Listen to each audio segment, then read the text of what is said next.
Okay, so if I could talk to the client before they're about to go into an agency and say, hey, here's what I reckon. Here's what I reckon. Even just being like, look, if I was in your shoes, keep an eye out for this, keep an eye out for that, and for the most part, this. Yeah. I think a huge thing would be to let go of expectations that you have. There's nothing wrong with having some inspiration that you might be led by, but having as close to zero expectations of the final product as you can. And that's something that Rick Rubin talks about as well. Like creativity without expectations versus creativity with expectations, you get very different results. Sure. So to put that into an example, like if that person is going into that agency and they already in their mind have made up what they want in terms of like, I know what the logo needs to look like, I know what the website needs to look like, you're probably going to have a pretty, I don't want to say a bad experience with the project, but it's already set up in a place where we're not starting this as an open process. We're already starting it with, I'm going in to see this agency. I already know what I want. They have to guess what's in my head, or they have to make something that's exactly like this. And the relationship's going to really struggle because you're not giving up enough freedom in that design, or you're not sitting there and going like, hey, I've got a bit of an idea, but like, I want you guys to cook. I want you guys to do your thing as well. Sure. So I think letting go of expectations as much as you can is a really important thing. And that can be hard, especially when you're parting with a big budget to do something. For a lot of those people, like their business is their baby, right? Play devil's advocate and you're the client. You're like, what do you mean let go of expectation? Like, this is everything I've worked for and I've done all these things and like, you know, I've got an expectation of what those things are. But understanding and being through this process so much over the last 20 years, I couldn't agree more. Like it really, if you walk in and go, hey, like I think I know, but like you guys are the professionals. I want to tell you everything that I feel, and then I want to be able to have open dialogue so that we can work through those things. That's a much more open approach than coming in and going, I know that it's got to be blue, it's got to go this way, and I want 6 different animals to be on the logo, all morphed into one. You know, like I could not agree more. And this doesn't mean don't have expectations in terms of quality. Sure. It just means don't have expectations in terms of like what that actually looks like.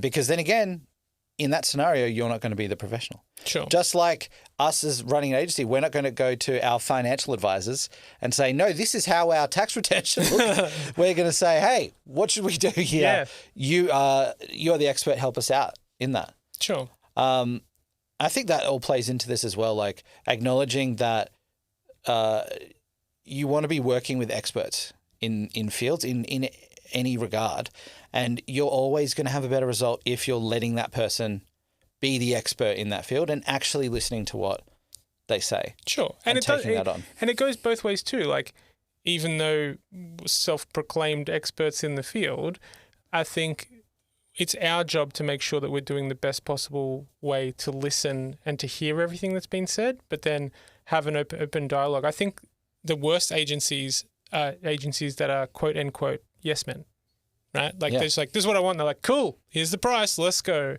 it's like, there's no actual strategy behind it. Then I haven't actually gone through a good discovery session, worked out what things are, who we're talking to, and go through that process to dial it down to really think beyond just the design element of it. And that all ties together from what I can see. So, yeah. And it's not to say that, you know, designers or agencies were up on a pedestal where experts listen to us. Yeah, sure. Because it is a very important thing that like a good designer, a good agency are going to actively listen to what the client seems is like saying. A given, but it really isn't. Yeah.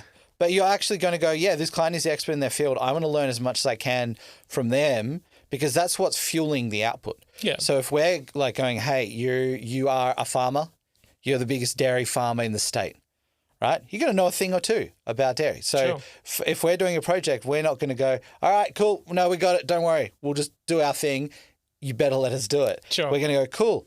Tell us as much about what you do. We want to just soak up as much as we can, be this sponge and grab all the info that we can, because then that's what is going to come out the other end and fuel this project that actually, you know, conveys all of that. Sure. Rather than something which just looks good and, you know, the agency gets to go, look at this cool thing that we did. Yeah. Absolutely. The other thing I would say is that I think it's really, really, really, really important. I'll start that a bit again. The other thing I would say is that I think it's really, really important to like check a folio and see previous work. So what I think sometimes happens is you'll make a decision based on, like from a client side, based on, say, budget, but then you might have a different expectation in your head. Sure. I would say look at the agency, see the quality of the work that they do. And that doesn't mean like everything has to be high quality, huge projects. Like for what you need, it could be something that isn't that expensive either. Sure. But it just is like understanding that if this is what the agency is putting out, is that this is the work that we've done, that's probably what your project is going to look like when it comes out the other side. Yeah. And I think like a great tool in that, if you're walking in to have that discussion with an agency or kind of whoever, even if it's a freelancer, whatever it is like also understanding what parts of those case studies or portfolio items reference what budgets you're talking about, right? So like if you see something you like and you're like, oh man, I want to go down this road, it helps them also calibrate the best way to quote it, time required to get what that is. So I totally agree. Like it still is something that I think doesn't happen enough where it's like, oh, I need to get this. I found this place. Surely, I think they think like the cost of entry is that it's going to be good, but that's just not the case. And it's like, do your stalk and research in terms of like, check the case studies. Any reputable place should have a good list of like jobs they've done. And, you know, you should be able to read and kind of see some good imagery and you go, man, this is what I want it to feel like. You know, it may not be maybe a brand that's in a totally different niche than what you're in or a totally different industry. But if you look at that and it conveys a certain feeling that kind of aligns, a good designer will be able to take that and go, oh, we can absolutely do that for your industry. We take these things on board and we work these things out. We can do it. So that's awesome advice. Yeah. I also think a really important thing is just thinking about budget before working with an agency, because it becomes sometimes this standoff situation. It's the classic meme. They're like, what's your budget? What's your rate? Yeah. Yeah. And I think, honestly, it's like if you were going to go and engage an agency, just work out what your rough range is and feel comfortable telling the agency that. Yeah. Because then they're going to be able to give you solutions and options that fall within that range. And also it just avoids the whole guessing game. Yeah. And then a good agency, if you're off, like your budget might be sky high compared to what they do. And they're like, oh, this is way beyond us. We recommend you go over here. Sure. Or it might be below. And then the good agency is going to go, hey, that actually doesn't really work with what we do because we need this sort of budget to go through our process and go through all these steps and create this work.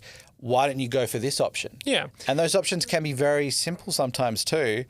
And it just keeps it so much more straightforward. Yeah, I think the what's your budget, what's your rate dilemma is a fun one, right? And it's like, no matter how you present it, I think it kind of has this like shonky salesman kind of aura around it that it really shouldn't have, because like I know the way I present that question to clients when it comes up through discovery is like, you ask the budget and 80+% of the time most people are like, you just send me a quote, right? And it's like, we actually, with any job, like with Bang in particular, we work across various departments and there's various things that we do.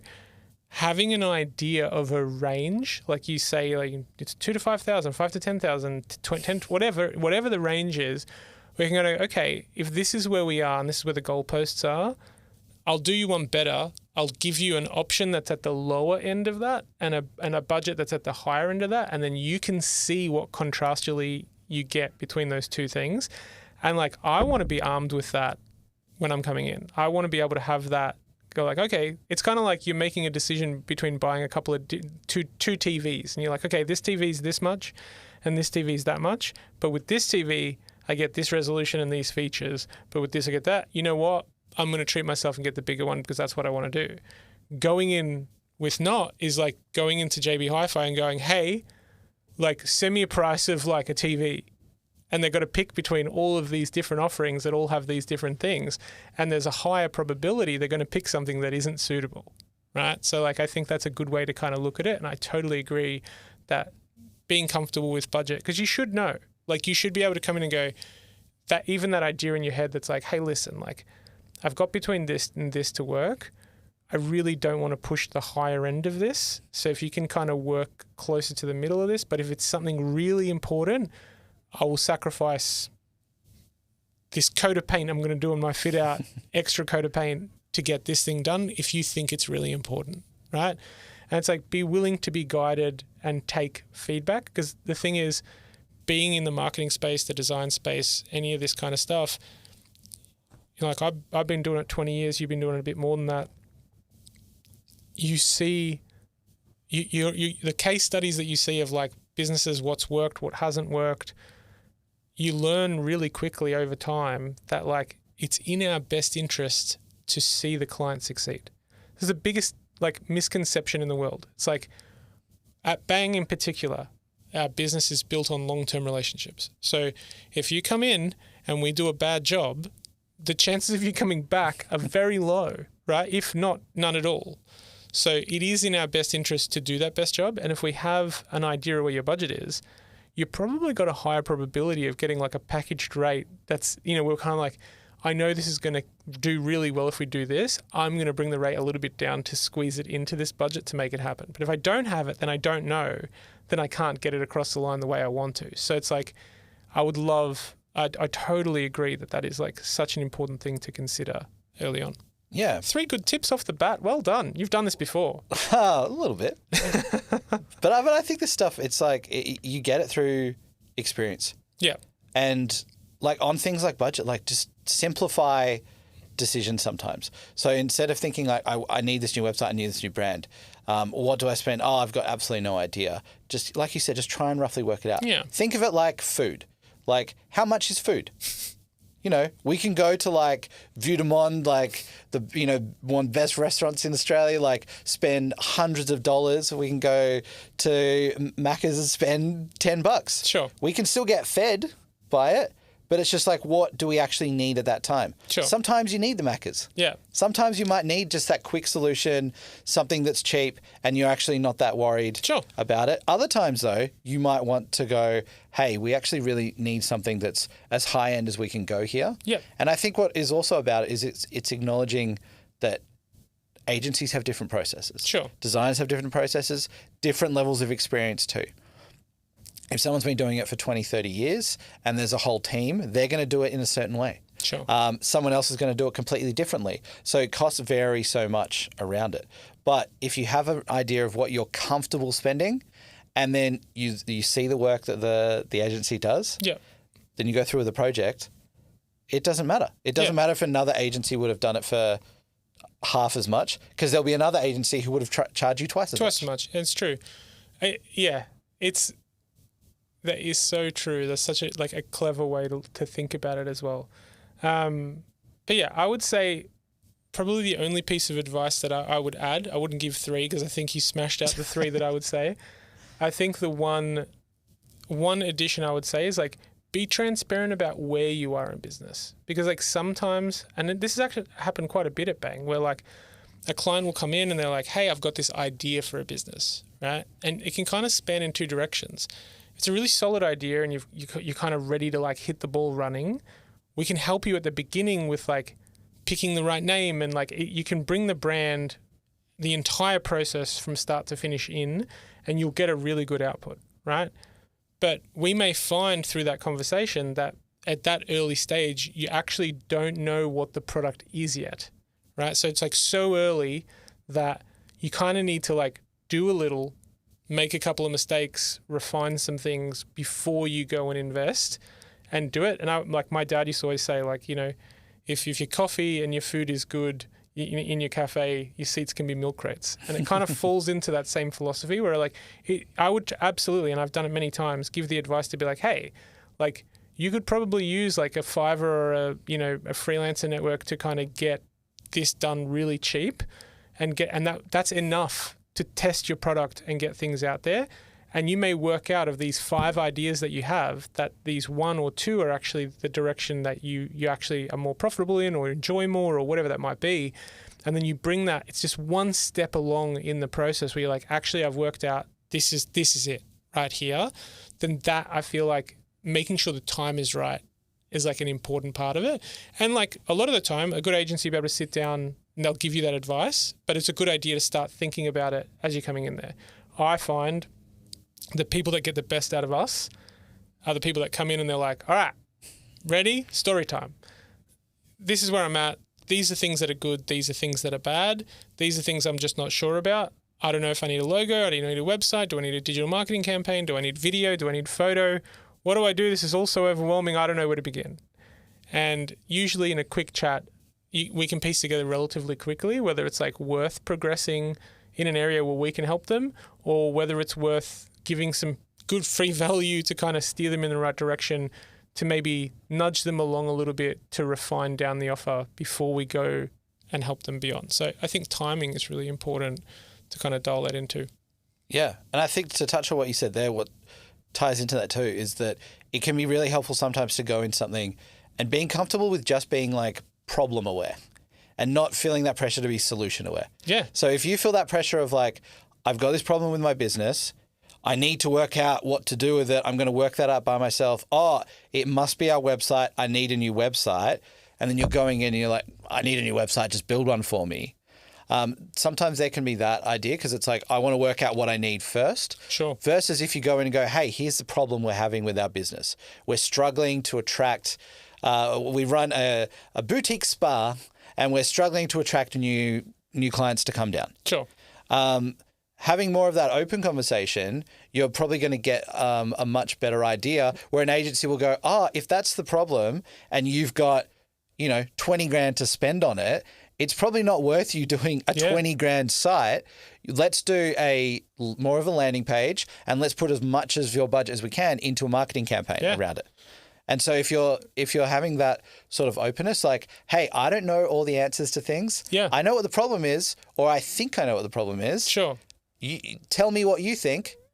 Go from there. It starts things as so much more of an open conversation. So true. And it is so common, like the problem aware versus solution aware, the way that you frame it is like, it hits home because like the amount of times I've had clients walk in, they're like, I'm like, okay, talk to me about the problems, like where we're at. It's like, I really need to get leads. And I'm like, okay, no dramas. Talk to me about, and then we, through the process, we kind of ask some questions and it'll be like, well, I was told that I should do SEO and I've got like, $10,000 aside to do SEO. And I'm like, okay, let's just halt for a moment. That's a long tail strategy. That's not going to put revenue in your pocket really quickly. We should, probably make this change, do this here. We can span this out over this time and we can do a strategy that will help leads at a rapid rate rather than going down something. Let's say sometimes, but if they would have walked in the door and gone, hey guys, I'm here to talk about an SEO strategy, most people are going to go, okay, cool, SEO costs this and we're going to do that. It's like, let's take one step back into what the actual problem is and make sure the compass is calibrated in the direction that we want to go, as I've said 1 billion times. And I think, look, if you're looking at it as, hey, this agency we're going to work with, they are on the same side as us. They're on our team. Yeah. It's not this combative thing that we are against each other. We're going to sit down, try and nut out a deal, and then we're at odds for the whole project. It's like we are all working together as part of the same team to design something for your customers and your clients. And I can't stress it enough. Like, it's in our best interest, or any good agency's best interest, for that campaign to succeed. Like, we're betting on us to do it, not going like, yes, got the money, now we do nothing. Like, it really is an invested interest in like fighting for it to do well, to really put the right effort in behind it, because it's in our best interest to have the long-term relationship. That's what we want, totally. Ultimately, right? I don't want to just keep bringing fresh people through constantly. I mean, it's great, but at the same time, like those long-term relationships, and we've got, been working with Cairns Airport for, I think it's 18 years now. Like that's, the proof's in the pudding in terms of like, that's how we work. And that's what we see value in, is building those long-term relationships, because the longer we're ingrained in the brand, the better, quicker and more efficient we can be in delivering solutions as they come. So like, there's so much less discovery when we already know the brand because we've been working with them for so long, and they come in and like, hey, we've got this problem. I'm like, it kind of sounds like the problem you had 3 years ago with this, and we solved it this way. What if we made this adjustment and did this here? And it's like one session, we're solving these like very complicated things because we have all the data that backs that up because of all the problems we've solved over time. Definitely. And I love that. It's like, to just be very frank about it. Yeah. Your business grows. You're working with us. you then have more money to spend on design work and marketing and everything. So we grow together. Yeah. So like you said, it's in our interest for a business to do well and grow, not for us just to sell one solution and then not care about what happens after that. Yeah, absolutely. I couldn't agree more.